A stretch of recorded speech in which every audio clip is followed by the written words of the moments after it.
रविवार की अगर प्रदोष पड़ जाए, कौन से दिन? रविवार की प्रदोष के दिन ये प्रयोग अवश्य कर कर देखिएगा। ज्यादा बार नहीं करना है, केवल एक ही बार करना, बाबा स्वयं कृपा करेगा। अगर आपको लगे कि मैंने व्यापार बदल लिया, एक बार बदला, कई लोग ऐसे भी होते हैं जो पैसा इकट्ठा करते हैं, धन एकत्रित करते हैं, और कोई व्यापार ऐसा कर लेते हैं जिस व्यापार में धन चले जाता है तो वो धन वापिस नहीं आता महाराज, वो व्यापार का धन वापिस नहीं आ पाता। तो बड़े दुखी होता है कि भाई मेरा गया हुआ पैसा नहीं आ रहा, मैं बड़ा कष्ट में हूं, मेरा खुद का ही आ जाए ना तो मैं निहाल हो जाऊं, मेरा अपना ही नहीं आ रहा जो गया हुआ है, तो मैं क्या वर्णन करूं, उसको क्या कहूं। उस व्यापार को बदलने से पहले एक काम जरूर कर कर देखो। 3 स्थान पर बेलपत्र को चढ़ा कर देखिएगा। धन भी हमारा कहीं डूब गया, आ नहीं रहा है, तो प्रयास करना 3 स्थान पर चढ़ाई गई बेलपत्र हमें सुख का अनुभव करा देती। बहुत ध्यान लगाइएगा। पहला, अशोक सुंदरी की जगह। अब ये बेलपत्र जब भी आप चढ़ाएंगे तो रविवार की अगर प्रदोष पड़ जाए, कौन से दिन? रविवार की प्रदोष के दिन ये प्रयोग अवश्य कर कर देखिएगा। ज्यादा बार नहीं करना है, केवल एक ही बार करना, बाबा स्वयं कृपा करेगा। अपने मंदिर में, अर्थात अपने घर के पास कोई मंदिर हो, शिवालय हो, देवालय हो, जहां शंकर भगवान विराजमान हो, शिवलिंग हो, ऐसी जगह पर अवश्य करें। हमें कहीं दूर जाकर ये प्रयोग नहीं करना है, अपने शिवालय, अपने जो घर के आसपास में शिवालय हो वो। एक बेलपत्र अशोक सुंदरी वाली जगह। अब उसको अशोक सुंदरी की जगह पर भी चढ़ाने का तरीका क्या है? जब हम बेलपत्र चढ़ाएंगे तो उस बेलपत्र को चढ़ाते समय आपकी जो बेलपत्र की डंडी है, इस डंडी का भाग शिवलिंग की ओर होना चाहिए। ये जो डंडी है इसका भाग अशोक सुंदरी पर जब चढ़ाएंगे तो शिवलिंग की ओर इसका भाग होगा महाराज। दूसरी, बेलपत्र को जब हम समर्पित करेंगे, जया, विषहरा, शामरीवारी, दौतली, देव, मान लो जलाधारी ऊपर नहीं है शंकर जी के, तो उसका स्मरण कर कर 5 कन्याओं का नाम लेकर जया, विषहरा, शामलीवारी, दौतली, देव, इनका स्मरण कर कर शंकर भगवान के शिवलिंग पर बेलपत्र रखेंगे। बेलपत्र कहां रखना है? आप अगर यहां बैठे हो तो आपके विपरीत में डंडी का मुख होना चाहिए। ये बेलपत्र की जो डंडी है इसका मुख आपके विपरीत में हो। आप यहां बैठे हो तो डंडी उधर होगी, आप इधर बैठे हो तो डंडी का मुख इधर होगा, आप उधर बैठे हो तो डंडी का मुख इधर होगा। आपके ठीक विपरीत की ओर डंडी का मुख हो।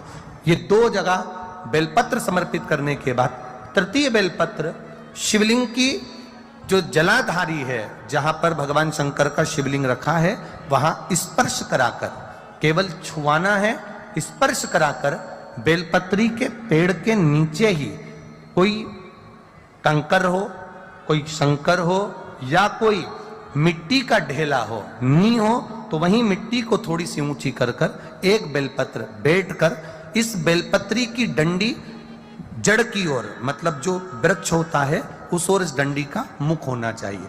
ये 3 रविवार के प्रदोष के दिन शंकर भगवान पर चढ़ाई गई बेलपत्र से हमारा गया हुआ धन भी पुनः आने का रहता है, और हमारा जो व्यापार बार बार बंद हो रहा है, शिव की कृपा से एक बार चालू तो चालू हो ही जाता है। एक नियम बना लो, 12 महीने शिवरात्रि आती है, हर महीने शिवरात्रि पड़ती है, महीने में 2 बार प्रदोष पड़ती है। या तो प्रदोष का नियम बनाओ या शिवरात्रि का नियम बनाओ। एक होता है शमी का पौधा, एक होता है मंदार का पौधा। मंदार जानते हो सब लोग? बोलो तो जम के।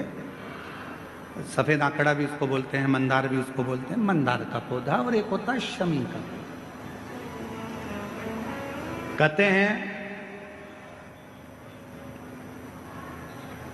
जिस व्यक्ति की जिंदगी में केवल घाटा ही घाटा लिखा हो, दुख ही दुख लिखा हो, और कई साल हो गए हों किराए के मकान में रहते हुए या तकलीफ को भोगते भोगते, परिवार में कहीं सुख है ही नहीं, दो पौधे को याद रखना, और दोनों पौधे की कथा हमने पूर्व में सुना चुके, मंदार और शमी। दोनों की कथा सुनाइए कि ये कौन से मुनि थे, कौन से ऋषि के बेटे थे, ये मंदार और शमी किसके पुत्र थे, सब कथा सुने। आप YouTube पर सर्च करिएगा तो आपको कथा पूरी मिल जाएगी, आप उसको सुनिए। जिसकी जिंदगी में दुख ही दुख लिखा, कष्ट ही कष्ट लिखा, परेशानी ही परेशानी लिखी, तो मंदार और शमी ये दो पौधे ऐसे हैं जो जीवन में सुख प्रदान करते हैं। एक काम करना चालू करो, थोड़ी सी मिट्टी शमी के पेड़ के नीचे की और थोड़ी सी मिट्टी मंदार के पौधे के नीचे की, दोनों को लाओ, अच्छा मिलाकर उसका एक शिवलिंग का निर्माण करो और उस शिवलिंग का पूजन प्रदोष काल में शाम के समय शिवलिंग के सामने 2 घी के दिए जलाकर, जैसी घर में पूजन करते हो वैसी की वैसी पूजन करो, आरती करो, थोड़ा सा भोग लगाकर निवेदन कर कर उस शिवलिंग का बाद में विसर्जन करो। 5 या 7 प्रदोष कर लो या 5 या 7 शिवरात्रि कर लो, आपको किसी के आगे हाथ नहीं फैलाना पड़ेगा। मेरा देव अधिदेव महादेव स्वयं भंडार भरना प्रारंभ कर दे, स्वयं शिव भंडार भरेगा। मंदार और शमी के वृक्ष के नीचे का वो फल होता है जो सुख देगा, जो सुख देगा।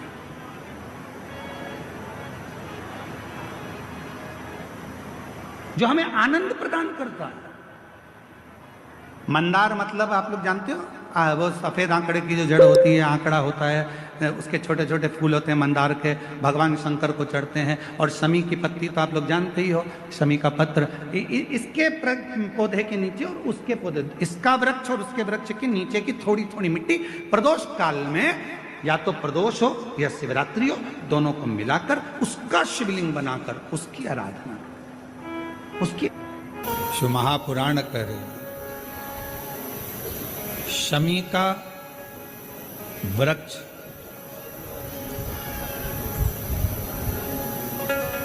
हमारे शरीर में जो रोग होता है, उस रोग के जितने भी तत्व होते हैं उनको शमी का वृक्ष खींचता।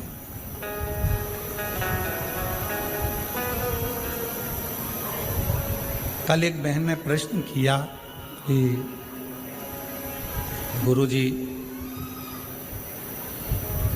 आपने कहा कि शमी का जो वृक्ष होता है वो बड़ा हो जाता है,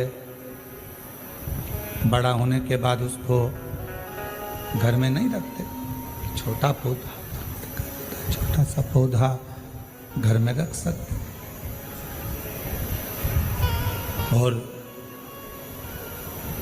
वो छोटा सा जो पौधा है उसको तो हम घर में रख सकते हैं, पर वृक्ष, शमी का वृक्ष जितना बड़ा होता चले जाता है तो उसको घर से अपन रखते नहीं, उसको फिर कहीं बगीचे में या कहीं एकांत में या जहाँ उसकी ज़रूरत है वहाँ उसको लगा दिया जाए। गणेश पुराण में एक बात आती है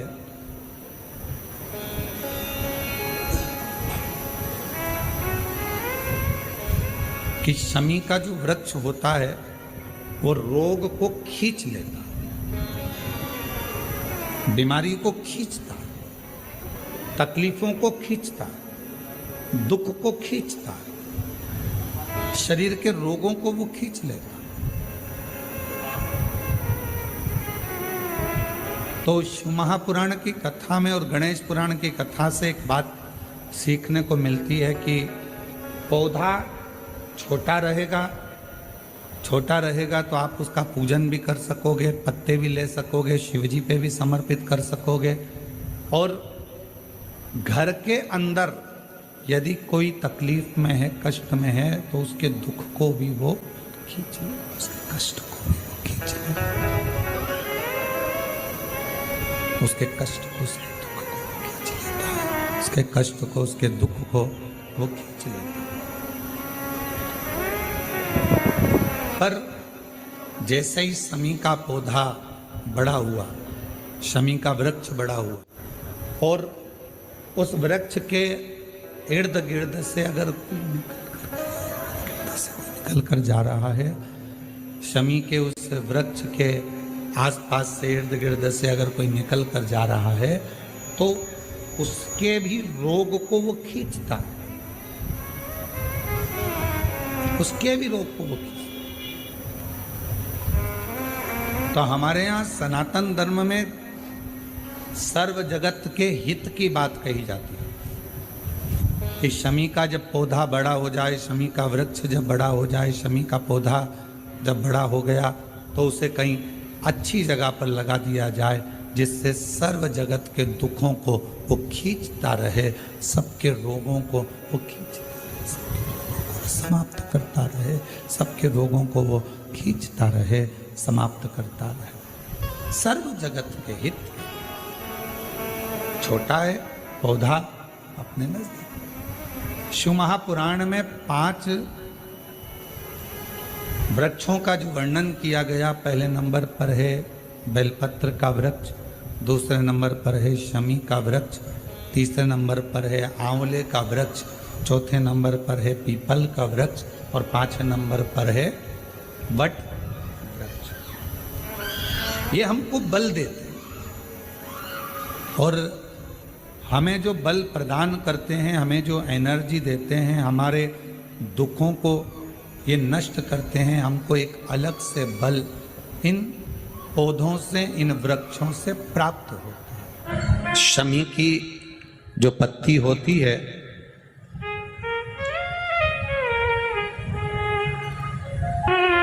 शमी की जो पत्ती होती है,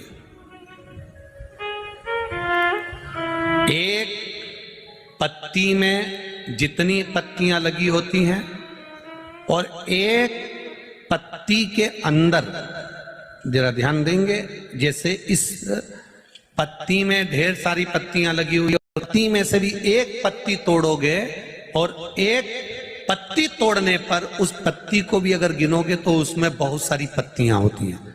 आज प्रयास करना, अगर कहीं आपको शमी की पत्ती मिले तो जैसे ये पत्ती, इस पत्ती को तोड़ा गया, इस पत्ती में से एक पत्ती निकाली गई और एक पत्ती निकालकर आप धीरे से रखना, उसमें भी बारीक बारीक बारीक बारीक बारीक बारीक बहुत सारी पत्तियां नजर आती हैं। शिव महापुराण की कथा कहती है, जो सोमवार की अष्टमी हो या प्रदोष का व्रत हो या 12 महीने की शिवरात्रि हो या किसी भी दिन प्रदोष काल के अंतर्गत शंकर भगवान को एक शमी का पत्ता कोई भूलवश भी समर्पित कर देता है, तो जितनी एक पत्ती में पत्तियां होती है और उस पत्ती के अंदर भी एक पत्ती को तोड़ने के बाद जितनी पत्तियां होती है, उतने जन्म मृत्यु लोक में मनुष्य के नहीं होते। 84 लाख योनियों में से वो योनियां कट जाती हैं और देव योनि प्राप्त हो जाए। एक शमी पत्र की इतनी महत्वता है।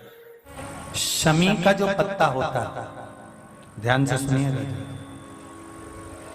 रोज आप अगर शमी के पत्ते को नहीं चढ़ा सकते, महीने में 1 बार या 2 बार शमी का पत्ता शंकर के ऊपर अवश्य समर्पित करना चाहिए। क्यों?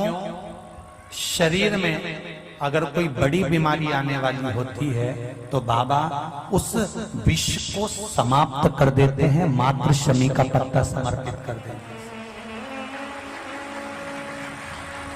भले महीने में 2 बार चढ़ाओ, हफ्ते में 1 बार चढ़ाओ, तुम्हारा मन पड़े तो हफ्ते में 2 बार चढ़ाओ। ज्यादा बीमारी है, शमी का पत्ता एक शिव जी के शिवलिंग पर और एक पत्ता जहां से पानी बहकर नीचे गिरता है ना, जलाधारी में से शिव जी पे जल चढ़ाया। जैसे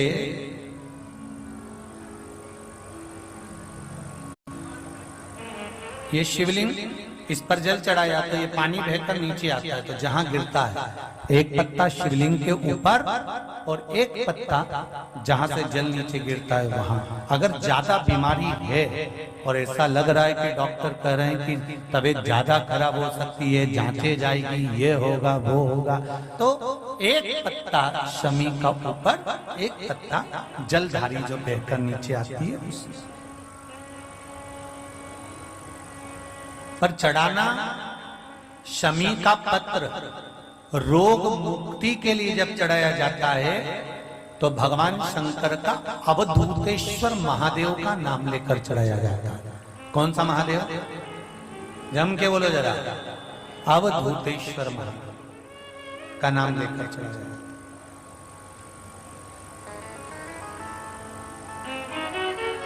एक बात आपको कही थी अभी पिछले कथाओं में, गाय के दूध का घी बनाकर उसकी एक उंगली घी की अशोक सुंदरी वाली जगह पर लगाकर, जो व्यापार नहीं चलता हो, दुकान नहीं चलती हो, अशोक सुंदरी वाली जगह पर घृत लगाकर घर के दरवाजे पर या व्यापार के द्वार पर उस उंगली को लगा देना चाहिए।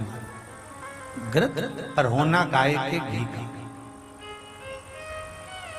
गौ माता कल कथा में कहा था, एक दिया बेलपत्र के नीचे और एक दिया, बोलो बोलो जम के, अपने दरवाजे के राइट भाग में प्रदोष के दिन, प्रदोष काल में लगाना चाहिए, जिससे शंकर भगवान नंदी के साथ जाएं, तुम्हारे दरवाजे पर दिया लगा हुआ देखें तो शंकर भगवान नंदी शिव जी से कह दे, ये रोज मेरे मंदिर में आती है, ये रोज आपके मंदिर में आके एक लोटा जल चढ़ाती है, आज दिया लगाकर बैठी है, आपका इंतजार कर रही है, इस पर दृष्टि फेर दो, कल्याण कर दो।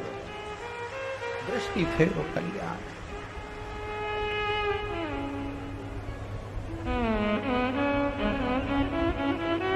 दिया लगाना मतलब प्रतीक्षा करना, दिया लगाना मतलब बाट जोना, दरवाजे पर दीप लगाना मतलब हम इंतजार कर रहे हैं बाबा का,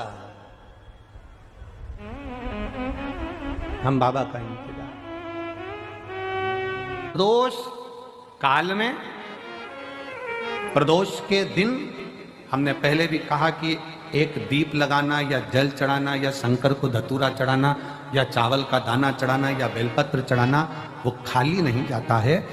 तुम्हारा प्रदोष के दिन, प्रदोष काल में लगाया गया दीपक एक ना एक दिन तुम्हारे घर में भी प्रकाश जरूर कर जाएगा। थोड़ा ध्यान दीजिएगा।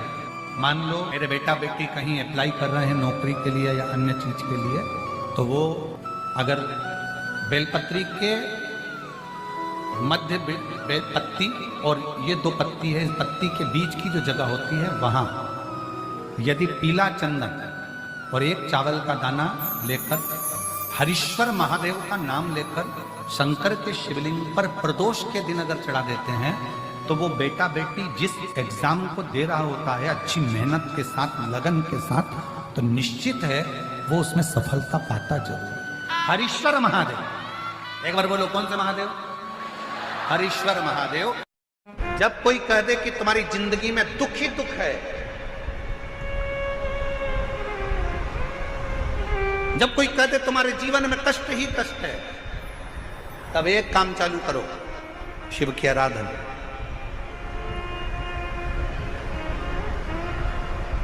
तब एक काम चालू करो, भगवान शंकर की आराधना। 3 चीजें अपना लो। पहले नंबर पर शिव जी के मंदिर में 1 लोटा जल चढ़ाना। दूसरे नंबर पर अगर प्रदोष के दिन मंदिर में दिया लगा सकते हो तो ठीक है, नहीं तो एक कनेर का फूल पीला वाला, देखा है आप लोगों ने? जम के बोलो जरा। पीले कलर का कनेर का फूल एक, प्रदोष के दिन, प्रदोष काल के समय पर अगर दीप लगा सको तो ठीक है, नहीं तो एक कनेर का फूल पीले कलर का, शिव जी के अशोक सुंदरी का स्पर्श। अशोक सुंदरी वाली जगह मालूम है ना आप लोगों को? फिर से आप समझ लेंगे।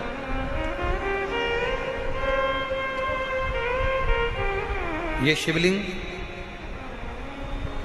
जलाधारी, ये चरण, राइट में गणेश जी, लेफ्ट में कार्तिकेय जी, मध्य भाग में जो एक मोटी सी लाइन होती है वो अशोक सुंदरी का स्थान होता है। जहां पर शिवलिंग रखा हुआ है ये पार्वती जी का हस्त कमल। शिवलिंग शिवलिंग के ऊपर जो कलश में से एक एक बूंद पानी गिरता है वो शंकर जी की 5 लड़कियां हैं, जया, विषहरा, शामली बारी, दौतली, देव। शिव जी के 6 नंबर की लड़की अशोक सुंदरी मध्य भाग में। जब एक कनेर का फूल प्रदोष के दिन, प्रदोष काल में अशोक सुंदरी वाली जगह पर स्पर्श कराकर शिव जी को समर्पित करना। 3 क्रम है, अगर बन सके तो करो। पहला 1 लोटा जल चढ़ाना। दूसरे नंबर पर अगर बहुत ज्यादा तकलीफ की जिंदगी चल रही हो, बहुत कष्टमय जीवन चल रहा हो और सब ने कह दिया कि तुम्हारी किस्मत में तो धक्के ही लिखे हैं, केवल आप धक्के ही खाओगे, तो 1 कनेर का पुष्प प्रदोष के दिन, प्रदोष काल में अशोक सुंदरी का स्पर्श कराकर शिवलिंग पर चढ़ाओ। और बन सके प्रत्येक महीने शिवरात्रि आती है, जैसे कल शिवरात्रि है ऐसे हर महीने शिवरात्रि आती है। शिवरात्रि के दिन 1 अक्षत, मात्र 1 अक्षत, केवल 1 चावल का दाना 1 दुर्वा के साथ शिव जी को समर्पित करना प्रारंभ करो।